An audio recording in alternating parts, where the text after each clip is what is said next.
I filmed the Stena Hibernia as it disappeared into the distance. As the boat got further away, the atmosphere coupled with a narrowing of the viewing angle allowed an inferior mirage to start to form.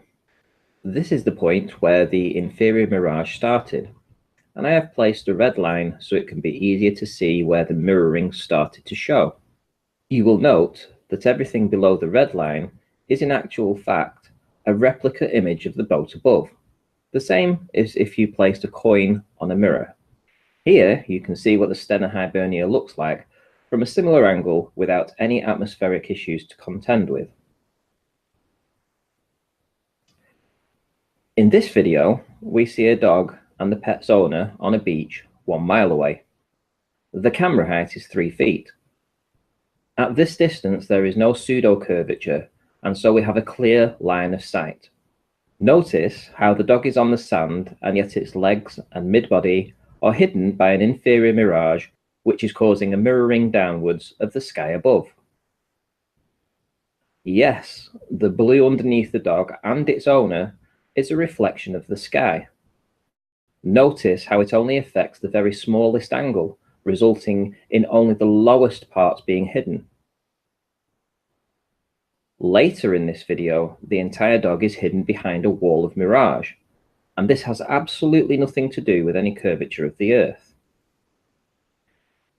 If the dog's owner walked away from the camera, they too would be hidden behind the same mirage. This is also the critical angle at which different things start to happen to distant objects. Coupled with inferior mirages, that narrow viewing angle can also cause our eyes and camera to compress anything that gets in that area.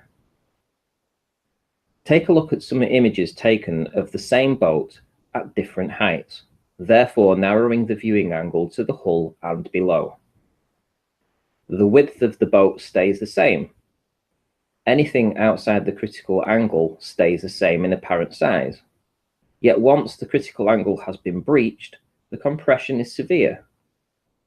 All the hull is visible on the Stena Hibernia here. See the wording and the orange hull beneath? Yet its height is drastically different up to the mid part of the boat. This is a very good example of the critical angle and what happens in that area. You will notice as the filming continues on the boat, its angular size changes. In effect, it gets smaller as it moves away. Not only is it moving away, more of it is being pushed by virtue of its angular size change into the critical angle mentioned before. Now we have two issues to contend with. The boat's hull is now being compressed, and the boat's midframe is also being hidden behind a wall of mirage. The object we are looking at is almost unrecognizable from the boat we saw at the beginning. It appears as just a smudge floating above the water. Now let's take both observations and see if there are any similarities.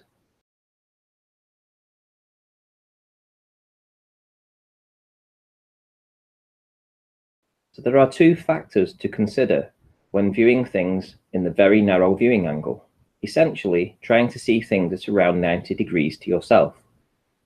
Compression is a very real, observed phenomenon, which also acts to hide boats and distant buildings from the bottom up. We are only just starting to look at our environment with a fresh approach and fresh data that casts huge doubt on the presupposition we live on the ball. There is no scientific evidence for the ball model. Remember this when you look back at this video. The science we have is in its infancy, but already it is more compelling than believing that water is sticking to a spinning ball. Do we have all the answers yet? Well, no. But science being conducted all over the world is showing that there is no curve to be found.